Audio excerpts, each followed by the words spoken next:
It's like a good British farce. One thing goes wrong and everything collapses. That's right. That's right. And there's some poetic, I don't know, some poetic nature to that or something. Yes. I'm fine with it either way. Yeah.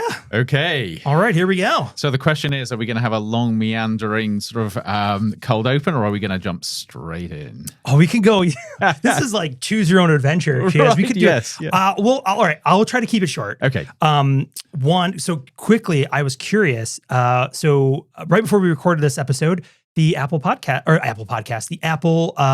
keynote event kicked off with the iPhone event, which I didn't see because you didn't see? I was Okay. busy. All right, so I was gonna might be like editing something or Yes. I was gonna say, I'm like, did you order anything? No, but it's clearly not. So did you? No, my reality distortion, my defense against the reality distortion field was in good shape. Good. High order. I was very good because also, I was really kind of hoping that we would get some update from the spatial side of the cameras, and we didn't. Yeah. So things are maybe next year. Okay. Again, you'll hold off. Yeah. It's tricky because your bank account's safe for the moment. It can stop sweating for a few minutes. Right. There was some cool stuff. Right. Some new incremental updates on things.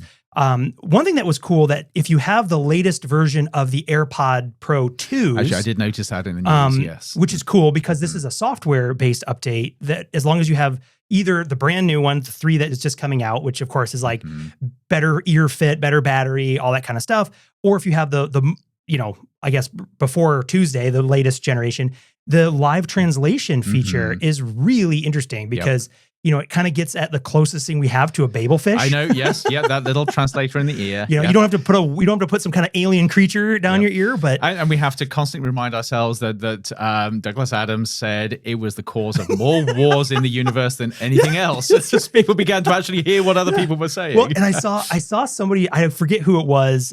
So if it's one of our listeners, forgive me for not giving you credit. But I saw somewhere that it was like this. The moment now is that all the American tourists will understand how much like the German and the French are making fun of them. Right. While, so I had a little giggle on that. It's like, well, true. Yes. Be careful what you wish for because, you will be that person going in with like your cell phone translating stuff. There is a great novel here or short story. or certainly some great skits. See, the AI wars, nothing to do with AI itself. It's human wars instigated because we now understand each other. That's right. Because thanks to AI, I can now understand what you said, and now I have issue with that, and I am in fighting mode. We are diplomacy in an age of AI. That's right. That's right. No, but it was cool. It was one of those things where also, if I was in need of a new device, I definitely would have jumped on some of the stuff because I was interested in the Pro model because again.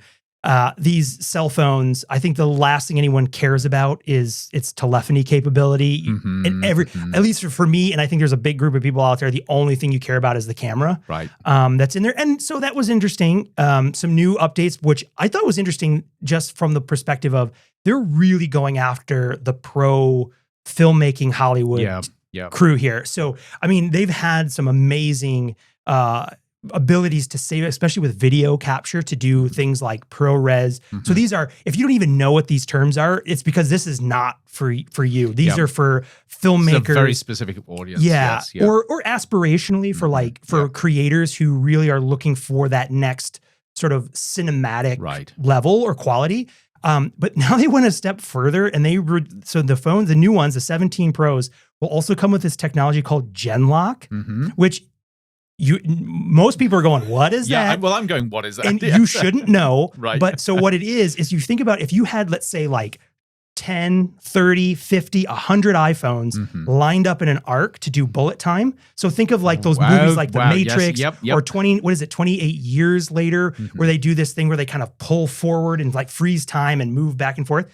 That's what that's for. Okay. So now your iPhone has we can put an order in for 20 iPhones and set this up with bullet time. You know what?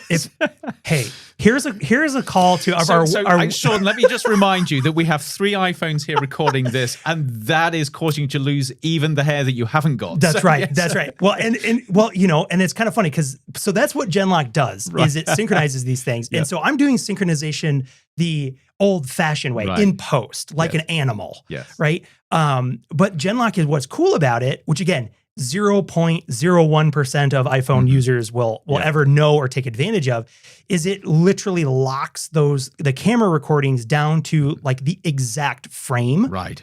So it's not enough, because when you think about that sophistication of like the Matrix and you're doing like this cool bullet time animation, what you can't do is be like, all right, we're going to start them all right about now. Right. You got to have that synchronization. It's down to, I don't know what fraction of a millisecond, but it is down to the frame. So you can get these beautiful, and I'm like, so now the plea would be, hey, if we get a small investment, we could put them all around the room and just freeze time. Who would want to podcast in bullet time? Who wouldn't want to watch a podcast in bullet time? I mean, to me, we need that, and of course we need the Black Magic camera, and then we'll be set. For another year. But yeah, it was cool. But it was, it was interesting, and I did think the only last thing I'll mention about it, because I think it's a signal, was they released the iPhone Air. I saw that actually as well. Yes. So the cut down version or stripped down version. Super, super thin. And of course, the thinnest iPhone ever created, blah, blah, blah, blah, blah. And it's, we're measuring that by fractions of a millimeter. It's incredibly thin, but there's a lot of speculation that's putting the technology there for a foldable. So down the line, so if you can get it thin, I mean, know you can fold it. Yep. So essentially, if you could get the phone to half the thickness of the current phone, you double it up, and now you can say you've got a folding phone that's no thicker, etc. But it does look odd the way that they've to get it that thin. They had to put a lot of the chips and the brains up into like the camera bump, which is not a bump anymore. It's like a butte. It's like this gigantic mountain on the end. I think they're called carbuncles, aren't they? It's the carbuncle. The carbuncle. But it was cool and interesting the way they were able to essentially move the sort of like the chipset. So it's just an interesting, I think it's noteworthy. For me, I would prefer actually a slightly thicker phone that just had better battery power. Like just, again, because we use them in a production setting, that's, that's what's useful. That would be quite useful. So really happy to have that. But yeah. But so anyway, okay. So that was the Apple update. Yeah. Apple update there. Yes. And then, and I think the only thing to tee us up before we take a quick break and then jump into it is like, yeah, man, AI.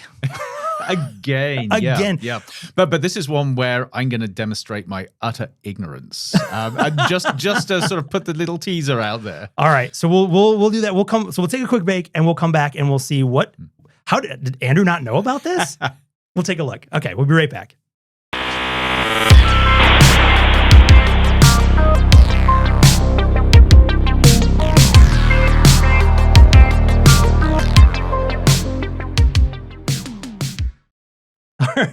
I'm Sean Leahy and joined by my podcasting host extraordinaire, Andrew Maynard. That means, hey, this is Modem Futura, the show that explores the intersection of technology, society, and the possible, probable, and preferable futures, asking deep questions like what does it mean to be human in the future? And today, I think we have a fun...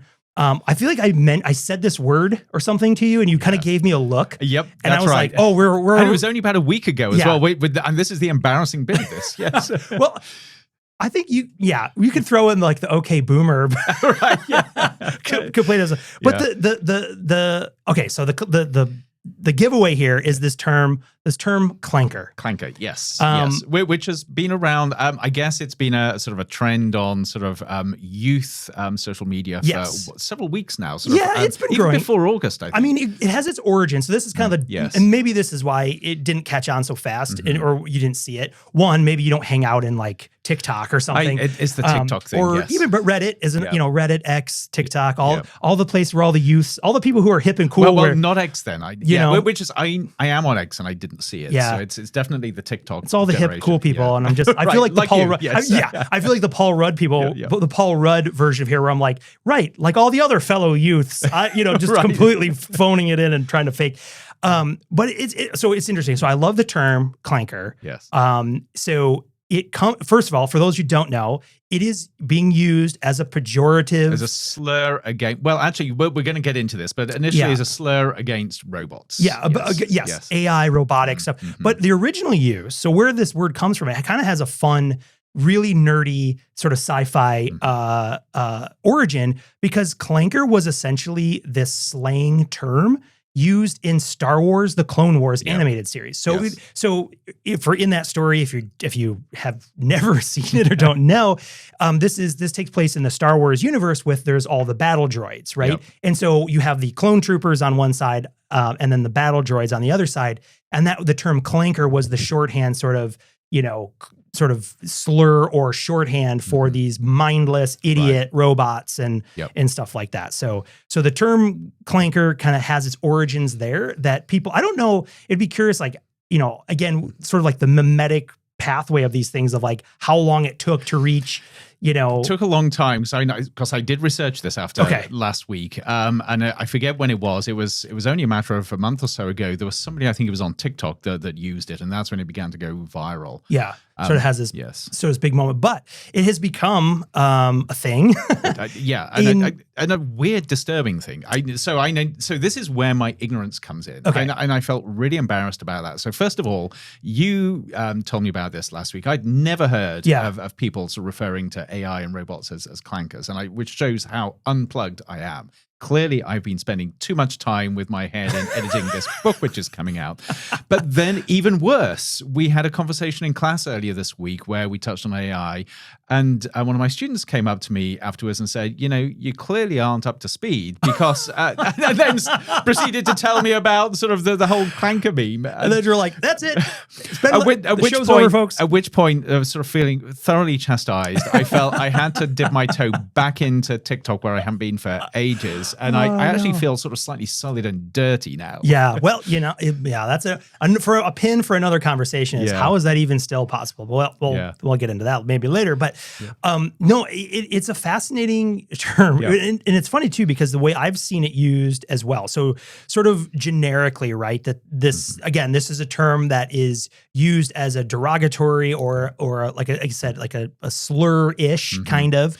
And it actually started out as a slur, and a lot of the stuff, I mean, it's almost like people have got this sort of anger inside. Yeah, there's a bit of humor there, but there's also anger. They want to kick out at something, and they know that it's not a good idea to use slurs on humans, so now they've sort of put robots and AI in that place. Yeah, and it sort of has, like all of these things, it's interesting to sort of watch it find... and I mean, in some ways, it's kind of cool from an anthropologic sense of watching this sort of unfold in real time as it sort of finds its way in terms of kind of an accepted use of it as well. Because I've seen it used a lot as sort of, again, it's with a little bit of a sprinkling of humor, but still pointing out in a lot of cases, the ridiculousness or the challenge of if you were to create something, post something, say something that has hallmarks, and we've talked about this before, of things that carry with it like a hallmark or a measure of an AI system. So a ChatGPT, a tell like the Delve or what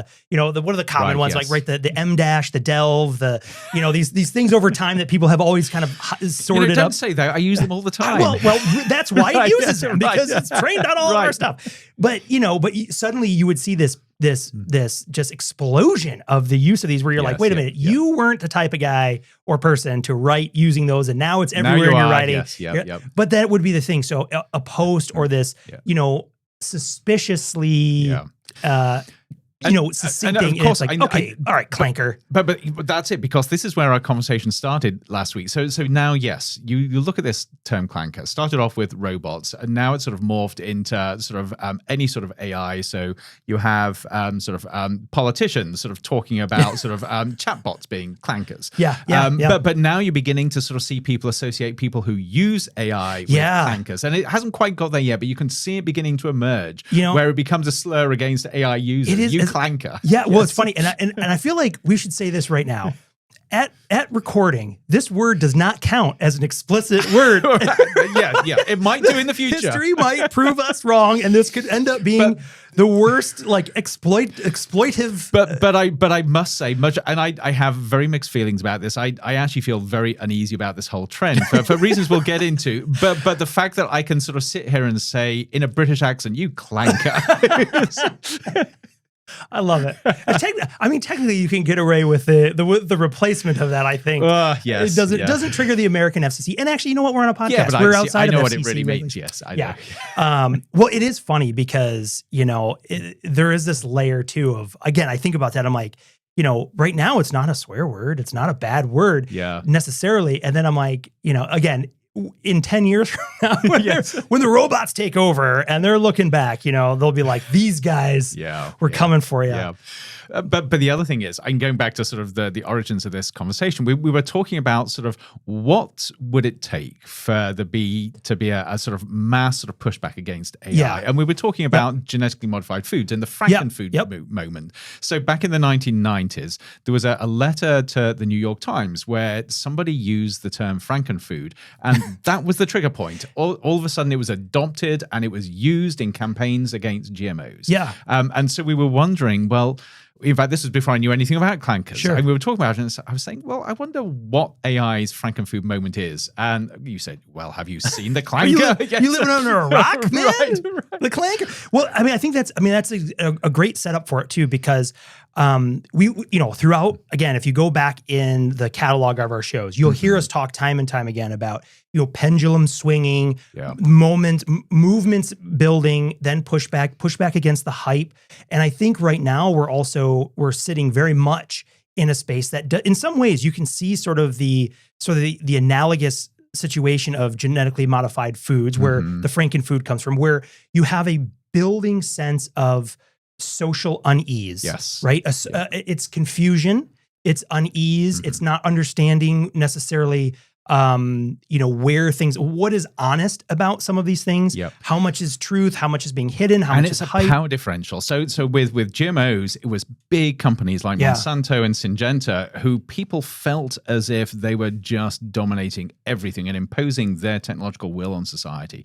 And lo and behold, now with AI, you've got the big companies trying to do exactly the same. Yeah, no, absolutely. And I mean, again, if you go back and you think about it, right? I mean, I grew up in a rural farming community, and you would there was a real mixed sentiment about, because those same companies, right? This was also playing out in the actual fields, right? So if you were to buy into like the Monsanto corn or whatever it is, I mean, you're engaging in this like corporatized version. It was and there's good documentaries and stuff that exist about these things, but again, it was pushing into what was the sort of day-to-day life activities and altering it for ultimately the betterment of a for-profit company. Right. Yep. And so you have at these different layers, you have that piece kind of destabilizing sort of from the farmer's perspective, the creators, if you will. Yep. And then you also had the downstream effect of now we're putting these genetically modified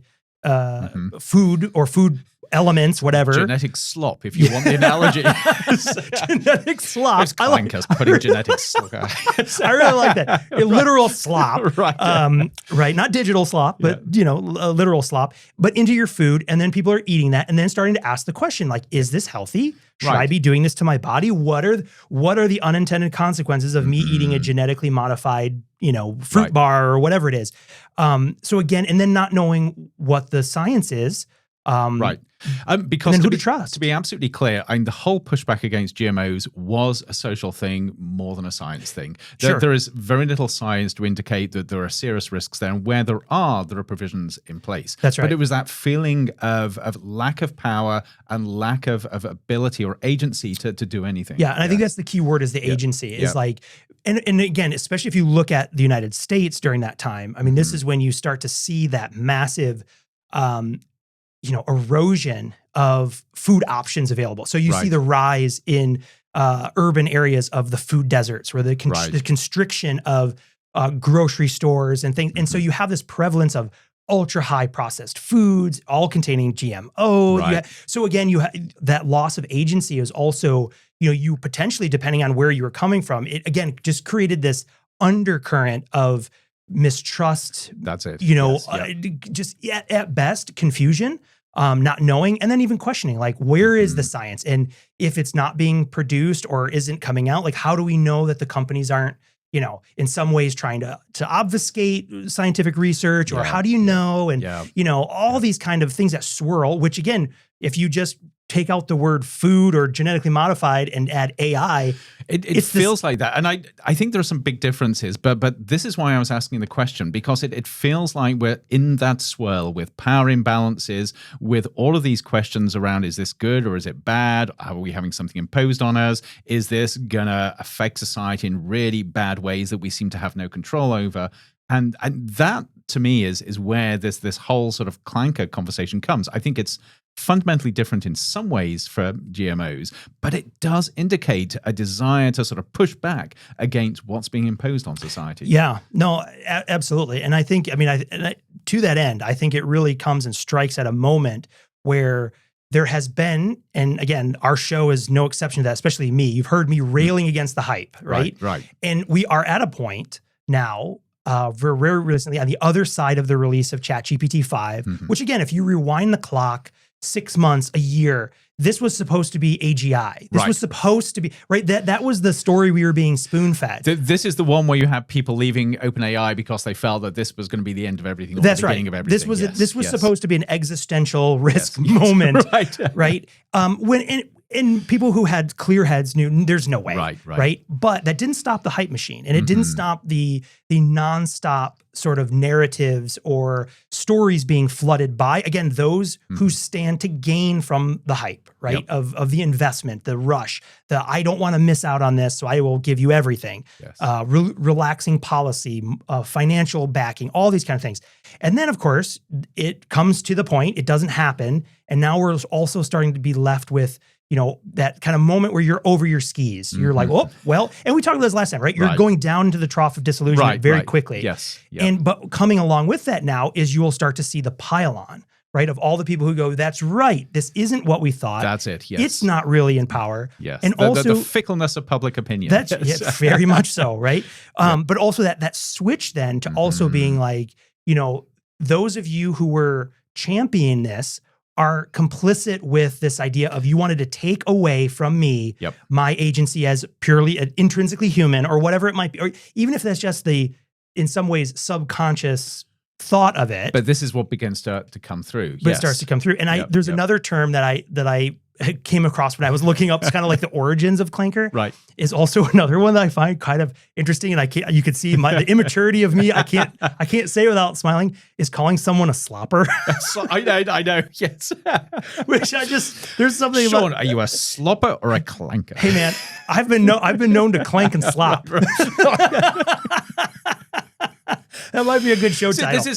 This is how you have an X-rated show, which is still appropriate for children. That's right. Yeah, we're just talking about robots and computers. But yeah, so it was just interesting because I think again, as we've talked before too about, especially when it comes to generative AI with like artistic output and things like that, right? At some point, when do you know from a societal perspective of when you've kind of hit, again, as that pendulum swings, when have you reached the point at which the momentum has stopped? It's going to swing back. And now it's starting to come back. And I think with this confluence of the different things that we're seeing in terms of the hype correction, the disappointment of where things have come in terms of, people who jumped on a bandwagon thinking that LLMs, large language models, was the pathway to AGI and thus super intelligence and all that stuff. I mean, I just don't think that is reasonable. I don't think it ever had been, but that didn't stop, again, this machine. Of course, But now that that's starting to come back, now it's kind of open for a lot of critical analysis, critical thinking that before was sort of subdued a little bit because of the excitement and the enthusiasm. Sure. But this is the interesting thing. It's almost impossible to predict where this will go. Right. And because this is the nature of social dynamics, especially when you put a powerful technology in there, one that's going really fast, it's like sort of a linear stream of water. I mean, I'm trying to think of the best analogy, and I'm struggling here because in my head, I've got sort of flow lines, sort of where you sort of have a smooth layer of either water or smoke, and all of a sudden it hits turbulence and it's all over the place. And the picture I've got in my mind is when society gets turbulent with these new technologies, and it suddenly it transforms from something that's predictable to something that is utterly unpredictable.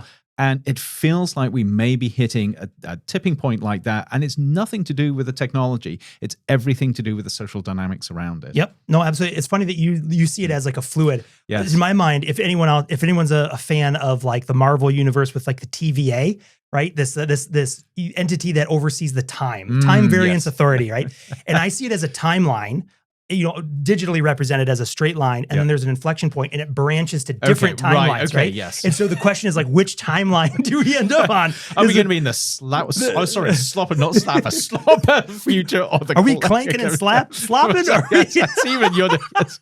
Oh, this is too much fun. Are we clanking and slopping, or are we going for it? Or living the AI dream? Yes. Yeah, but it is really interesting because, and again, what I find sort of fascinating is that, I was literally just talking about this both this morning at a invited presentation, and then earlier in class, like last week, we had similar conversations around some of the threats around digital transformation. So organizations that are, because I think this is right now we're living in the height of organizations saying we need AI. Yep. We need to have, even without potentially even understanding what that it is, which is a pitfall and a danger to be wary of. It's FOMO, AI FOMO. We've got to have it because you're clanking, man.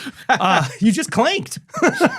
We're going to have a lot of fun with this. Are we in a clanky organization? I think we're just a bunch of clankers. I think most organizations are just full of clankers. Right. But you can see the cartoon just clank with a great big sort of explosion. I love it. What we need to do is create some AI slop to demonstrate this concept of clankers. Straight after this podcast. 100%. That is 100% happening.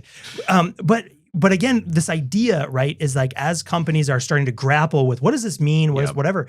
There's always a danger from a digital transformation perspective is if the impetus for you to go through this is to chase the latest and greatest tool or technology. Yes. Because what doesn't stick is putting that tool out in front, because it's going to, the very nature of it, it's going to change, it's going to evolve. And so if you plant your flag there, it's moving and it's gone before you even, depending on the size of your organization, it's gone past you before you've even fully gotten your gears up and running. I'm trying to use as many robotic clanking. Right, yes.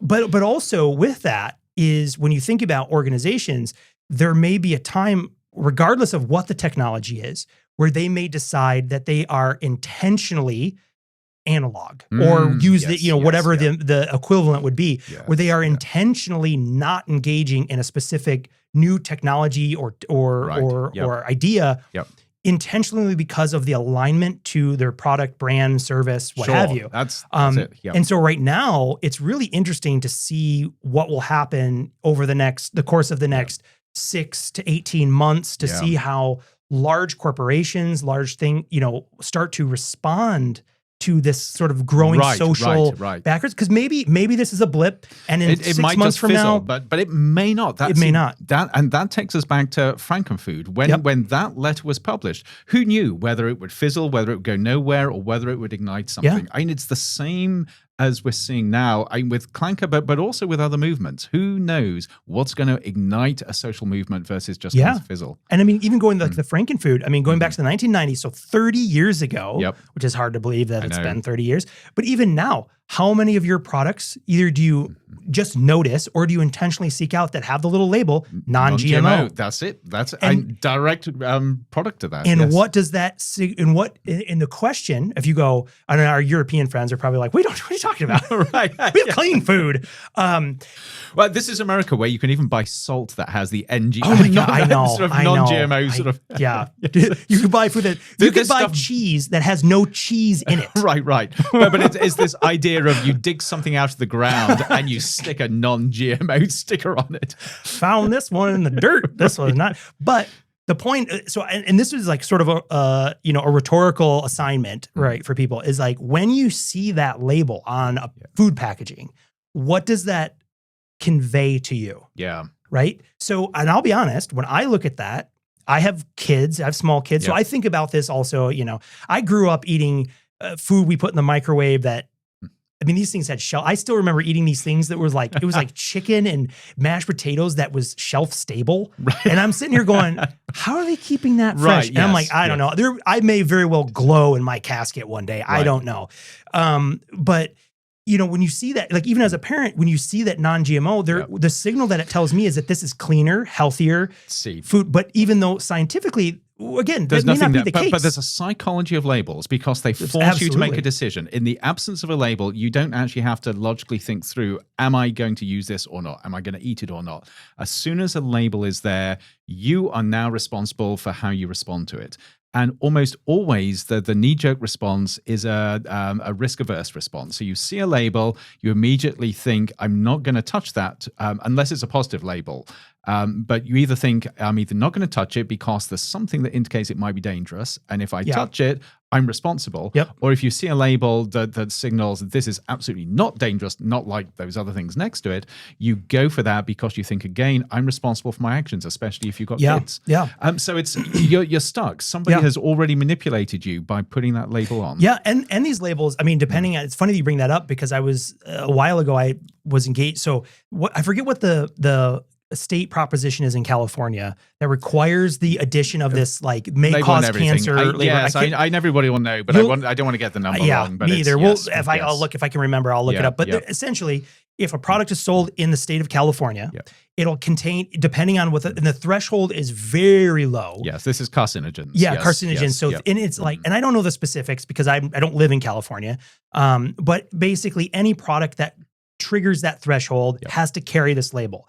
The reality is almost everything carries that label. That's right. As a result. So then they've desensitized everybody because I mean, and if you look, and this is the thing with cancer, and I've written a lot about this.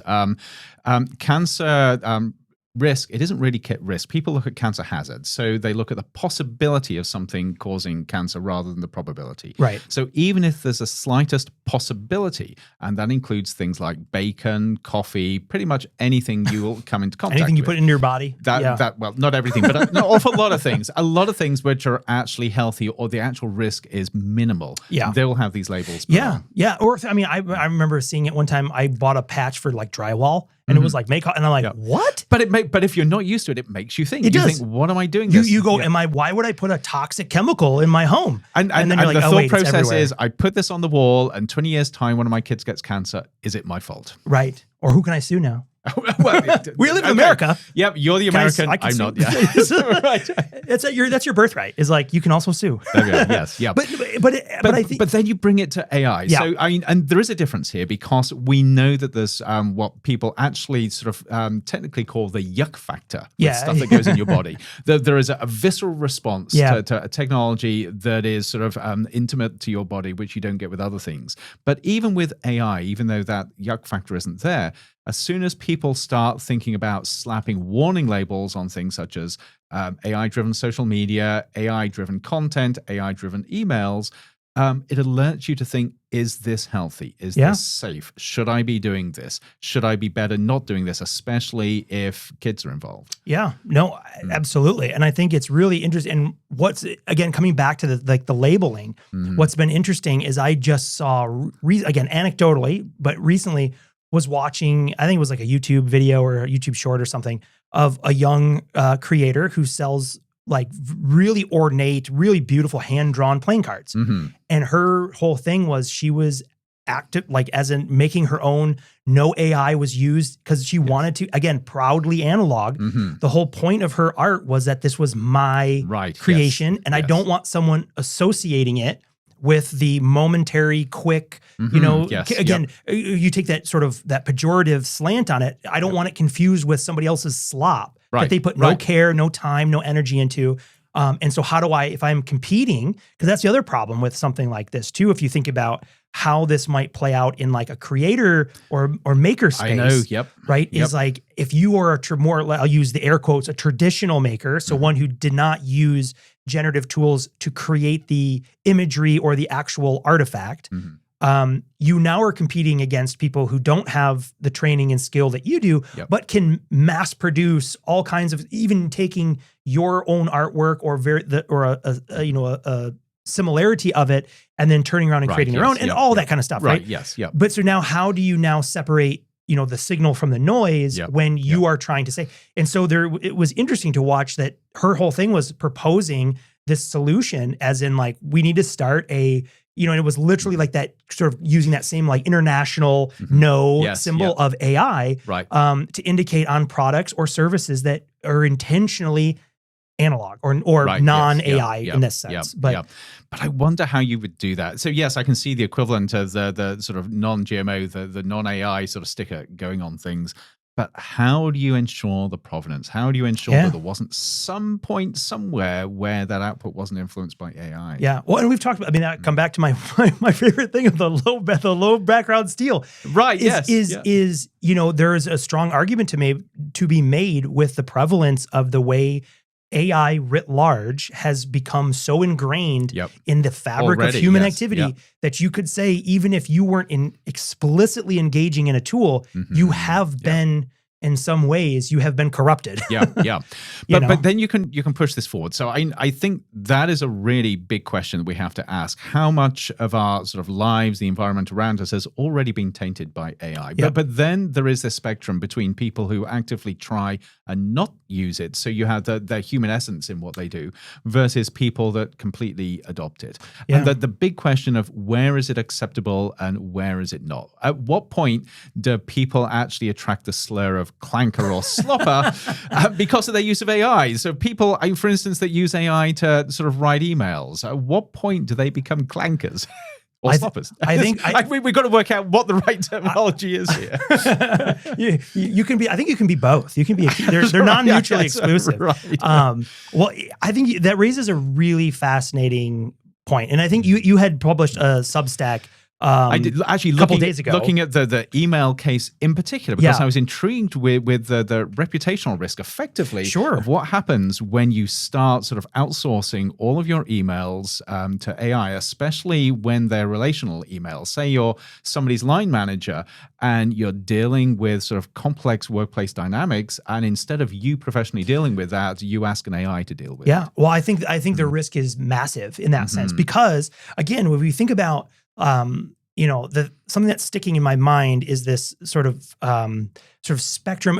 Originally, it was designed around creativity. I think I talked about this before at a different point of this sort of spectrum of intrinsically human versus technologically amenable, right? So in this creative space. And when there's and somewhere on that spectrum, imagine a tipping point where you cross over from, purely human-based activity into something that is technologically, and in this case, AI, enabled.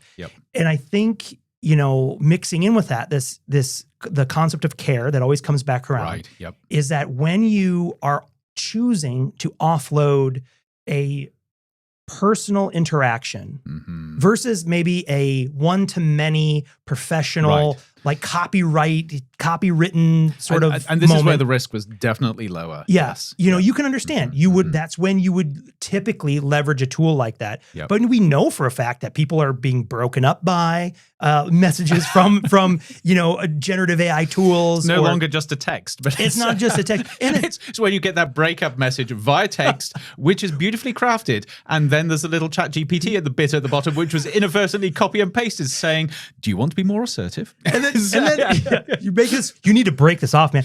And then also even better is then when your phone, the AI on your phone summarizes said text and gives you this remote. And eventually, what it'll just say is like, "You were better off with that slop and cranker." Yes. You don't need that person anyway. But coming back to that, I think there is, and I think this is where again, what we're individually, I think a lot of people were feeling it themselves, like in isolation, feeling a gut check or like an intuitive moment where you felt a line is either crossed by you, where you feel like kind of dirty, for lack of a better word, or you can feel that you maybe have like, ooh, should I have just like that feels sterile. It feels cold. And I wonder, most people, I suspect, or many people who use AI must have been there. I mean, I've been there because it's so easy. If you're not thinking about it, you just think, I've got to whip something off. I'll just put it into ChatGPT and cut and paste. And it's only afterwards when you begin to think through whether that was actually such a good idea or not. Yeah. But then again, when you're replacing what normally would be personal communication. That's right. Because here's the thing, right? So if you and I started using ChatGPT to communicate with each other, we would know it, first of all, right away. But what is that, again, what does that signal? That signals that, I don't really want to give you my time and energy. See, that's right, yes. Yeah, and I thought you were my buddy, Sean. You really don't care for me. Hey, you don't get in the trenches and podcast somebody if you're not going to answer them personally. Right. But you know what I mean? But I know. But it signals something really important. It signals, I think, the danger. And this is where I think the social backlash has like a foothold to build. Yes. Is because what you're playing with is the temptation of the ease of, let's say, the sender or the clanker, we'll use that term, right? To just go, I don't have time, I'm too busy. Yeah. I'll just or make it more efficient. Too much work, too much effort. And that alone, all of these are signals that you, the recipient then, are not, they don't care enough to write you personally. They don't know how to write to you personally. You're not worth their time and energy. All these kind of things, and these are all negative. Right. So that leaves you, when you're reading this message and it says, what also does it say if they leave the bit in there? It's like they couldn't even be troubled not to copy the wrong part of the prompt. To actually sort of read through what they're going to send before they send it. But here, I will actually sort of, it isn't really countering it, but it's feeling a little bit apologetic about this, because I imagine there are many people out there who are faced with sending out emails. Let's just stick with emails in a difficult situation. They're not quite sure how to handle it. So, of course, they think they're doing the responsible thing by getting guidance from ChatGPT. Fair. I can imagine a lot of people trying to do that, apart from the fact they fundamentally do not understand the consequences of that, which is exactly everything you've just said. Which is where I think there's a level of AI literacy which we haven't achieved yet, where people just need to understand the consequences of their actions a little bit more. Yeah, and I think so. For any of our friends, and I know we have a couple that are out there like OpenAI and stuff like that. Here's the thought: as part of the response, have a note instead of like, should I make this more sincere? Be like, don't forget to humanize this clanker. Like, like give a poke so that if they accidentally... No, that should be slopper. So no, they should be training their models to refer to us as sloppers. They're the clankers. Yes. That's true. That's a good point. But that's the piece. And I think there are situations, and like, I mean, everyone, I mean, I remember even as probably first few years in like a real job, you have one of these scenarios where a close colleague or coworker had a death in the family. Right. And so you're like, oh my gosh, I want to send a thing, but then you're kind of struggling. No idea what to send. Yes, you're struggling in this area between where you're caught between how you would normally respond to like a personal friend outside of the workplace versus a colleague or maybe even a supervisor, line manager, CEO, whoever, right, inside of an organization. And there's this weird gray area where you're not exactly sure professionally what, especially if you're new, if you're if you're new culturally, if you're new because of like you just graduated and you're into a new job or something, not knowing. And so it makes a lot of sense that why not use a tool where you're like, what I want to do is express my deepest, sincerity and all this stuff and sympathy, and then you get a response. But I would still suggest that even if that becomes the way people are thinking about it, which is fine to get that, there's that level of care, which is, and this extends to conversations we've had around AI in education and students and work and all this kind of stuff, is the care extends beyond getting the result. Right. And then taking it from there to whatever is the final output, be it the email, be it the submission, be it the paper, is that you as the author still have the responsibility to make sure that once it crosses the transom, that has your stamp on it. Right. You are fully responsible for it. You are beholden. The courts have said you are beholden to that. Right. And of course, you look at this. Sticking again with workplaces, something I find fascinating is workplaces and organizations run on relationships. Yeah. Some more than others, but at the end of the day, in most organizations, you cannot get stuff done if you don't have good relationships in place. Yeah. And if you end up eroding those relationships because of how you're using AI, not only does it make your job harder, your life harder, but it actually makes the whole organization less efficient. Yeah, absolutely. And that's why I will definitely link to the, but I would encourage people who are listening to this episode, especially, to read this article on the Substack on Future Being Human Substack about this, because what you've done beautifully in there too is graphically show the quadrants of risk, Right. of Yes, where, if you are, again, in what scenarios do you run the lowest or highest risk of damaging that relationship? That's exactly it. And just to describe those, it's a very, very simple sort of 2x2 matrix where on the horizontal axis, you've got relational communication. So that's the personal stuff versus transactional. You're just sort of conveying information. And then vertically, it's one-to-one versus one-to-many. And it's that relational one-to-one box, which is the most vulnerable. That's where the risks are highest. I mean, some of the others, you can clearly see how the benefits might outweigh the risks, but that bottom one is where the risks are so high that you risk so much, you risk losing so much by doing that. Completely. And I will say, and I think it's a great, because I think as you're writing a message and you're like, I need to use ChatGPT for this, just mentally draw that box and be like, that's is this red? If it's red, make sure that think twice. And it's not that you can't. And again, we loved using these tools. Would never say don't use it, but it would be use it with care so that by the time you hit send, that message reads exactly as you want it you want it to read. Yes. But I will say, in case there's people listening being like, but there's people who've been doing stupid things like this in organizations. Of course, you can fire entire swaths of your company over Zoom. There's no shortage of faux pas and just bad behavior, regardless. But I think what's interesting about this particular movement is the way that it is sort of, again, taking foothold and traction and building.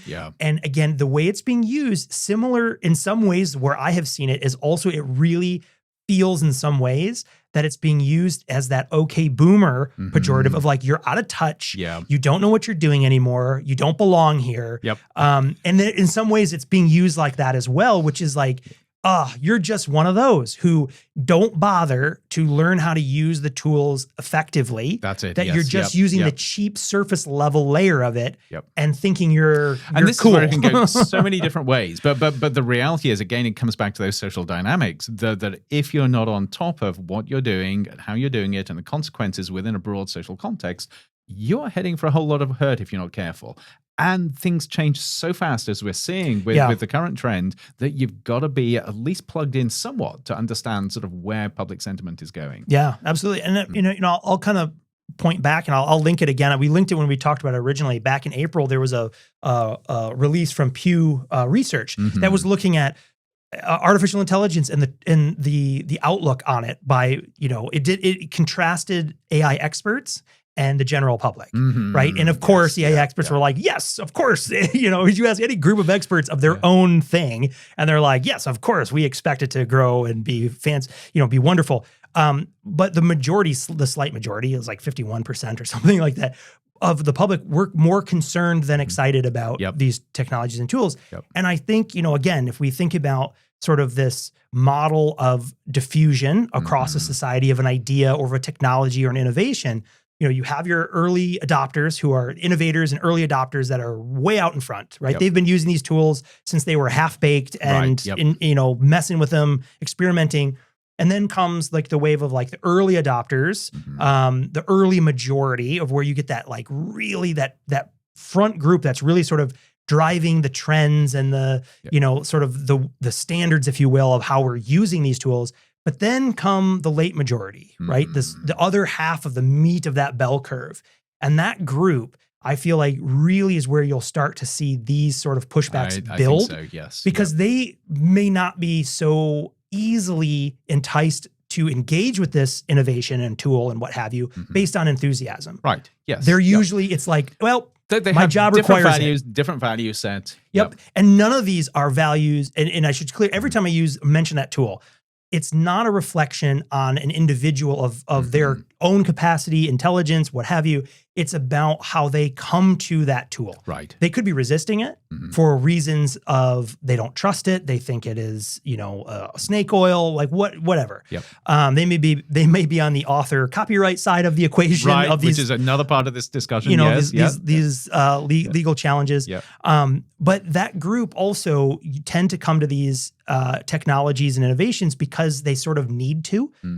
They need to keep up. They need to stay with.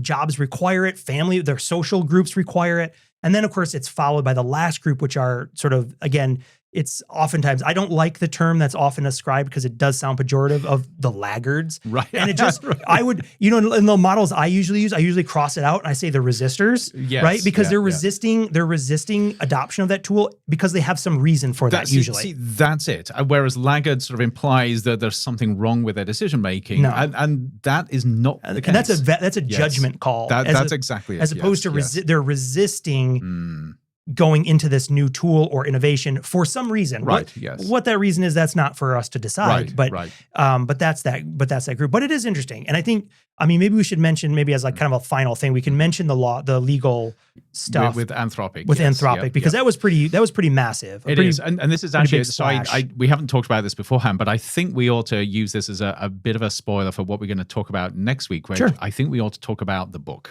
Because I am both a clanker and a slopper with this new book that comes out. Me too. And I think we ought to have a deep discussion about what on earth has gone wrong with my life.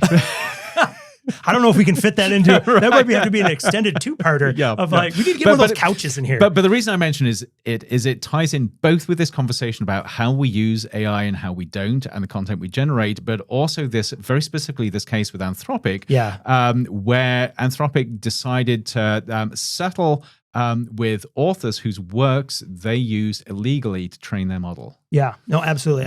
I think it was the tune to was it 1.5 billion? $1.5 billion is the payout. And it's a voluntary payout that they agreed to. And it's with a subset of authors within this pirated database of books. And actually, the number of authors that will get the payout are much lower than the number of authors in it. But this is Anthropic basically sort of saying, we did wrong. Oops. We're going to, we're going to try and do something about it. Why does that ruffle the collars of the youth today? Right. Yes. But I think I have a note here because I looked this up that it's essentially $3,000 per book that they're paying this penalty on 500,000 books. That's what they're estimating. But what's interesting is I know in that particular case, right, that this was for an older model, right, of Anthropic? I think it was, yes. And so there was also this case of we trained that on our older model. We're not using that on our current model. Now the question is, this same sort of, and we talked before, I think a while back on this, like the glob, right? The glob, I can't remember what it's called now. Just this massive tome of training data. Right, yes.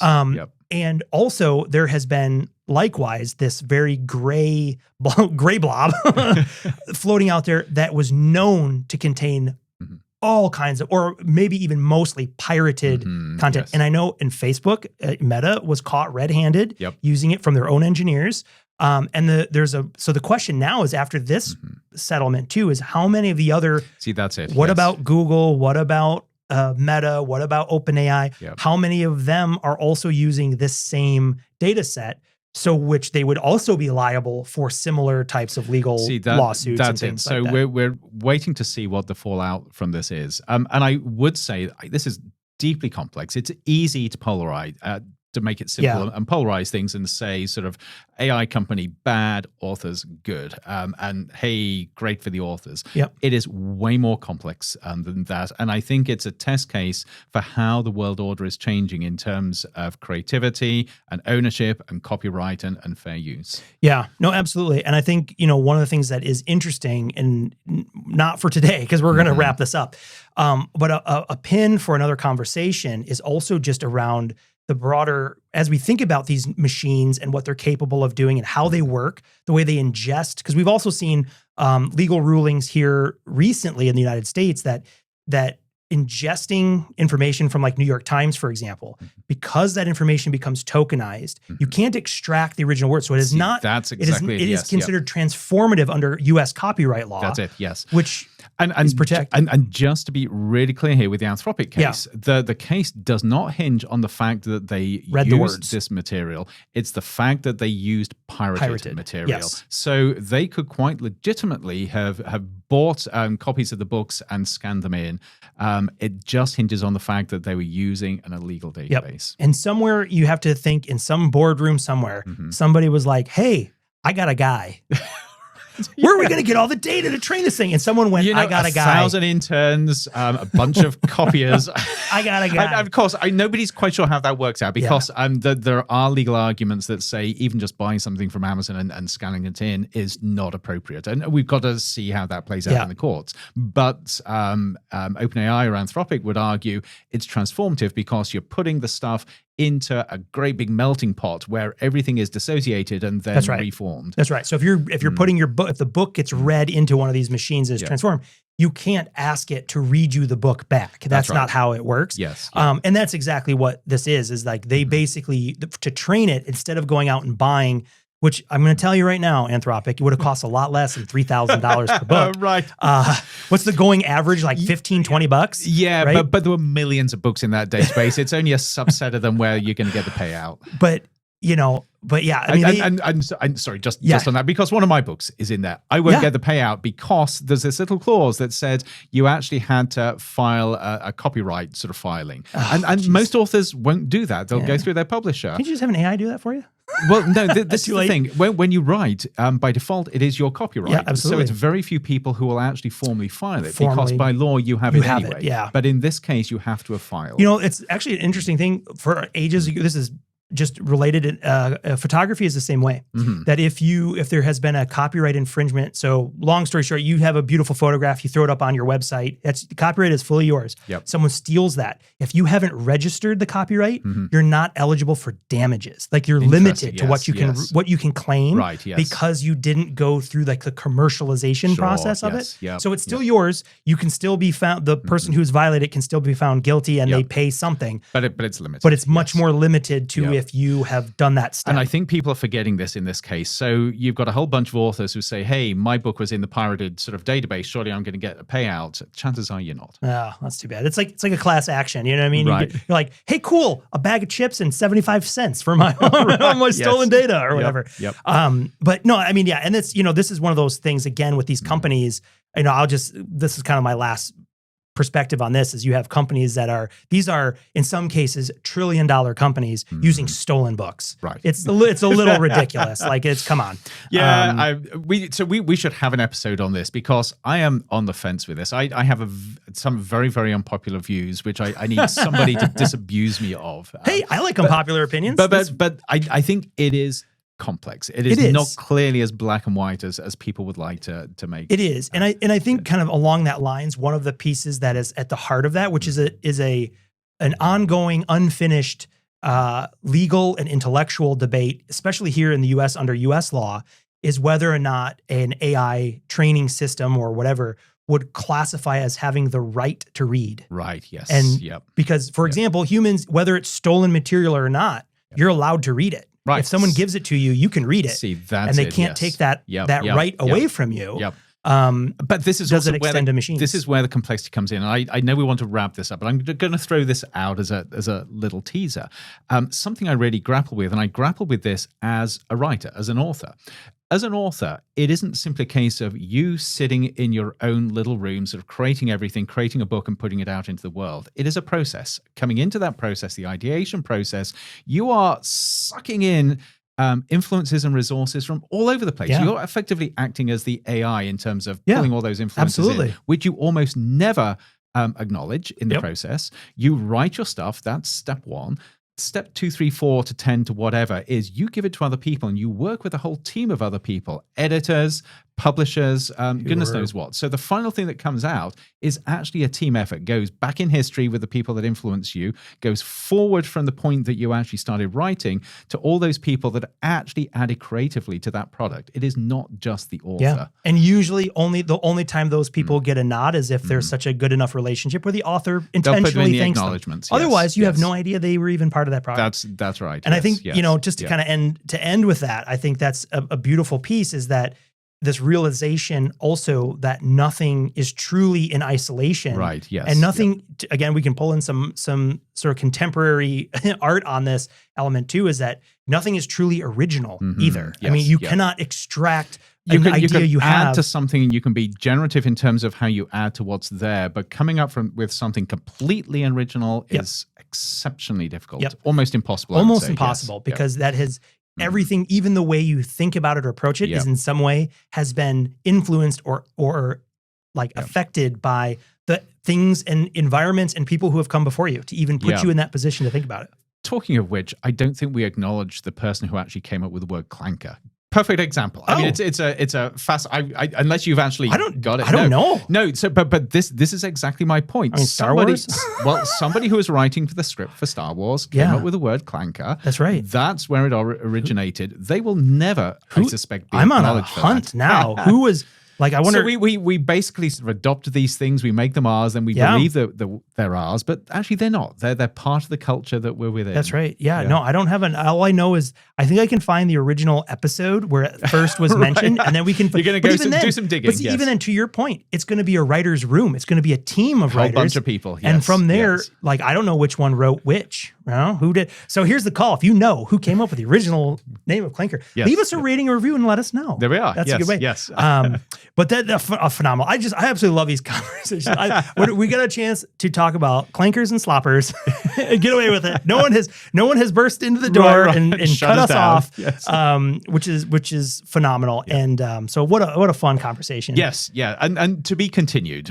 Because I do want to talk about sort of me being the clanker and slopper in the room with this new book that's coming out. Well, and okay, you need to remind me before we record that, because I need to go back and find exactly which episode, because I think I had asked you very early on if you use AI in your writing, and at the time it was no.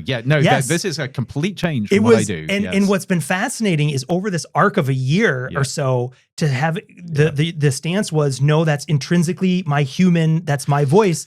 And how that has been This is influenced. Part of the conversation because if you ask me, will I use AI again? Probably no, unless there was a very specific reason, because I'm still preciously sort of jealous of my own sort of human writing. But there are cases, and this is one of those cases where there is a value add where using AI, I think, can allow you to achieve more than you could otherwise. Yeah, absolutely. Absolutely. Well, and so for people out there listening, if you're enjoying us talking about clankers and sloppers, and you want to ensure that Modem Futura stays clank and slop free, do or if you have something choice to tell us about whether we are clankers or sloppers. And to be fair, I've already admitted every newsletter I put a sloppy image up there that's AI generated. You clanker, sure. I know it. You know, sometimes if you can't beat them, join them. And you know, as from one clanker to an army of others. No, but seriously, if you're enjoying our show, please do us a solid and leave us a rating and review, because it is incredibly fun and humbling to see Modem Futura spiking tops of charts here and there and getting lots of play. But that is the best way for people who don't already know about us to discover us. Hear about us. Yep. We have to rely on the clankers to get our information out there. So it would be much appreciated. And we will, like I said, to be continued. We've got a lot more to unpack with this whole idea. So we'll see you then. We'll see you on the next episode of Modem Futura.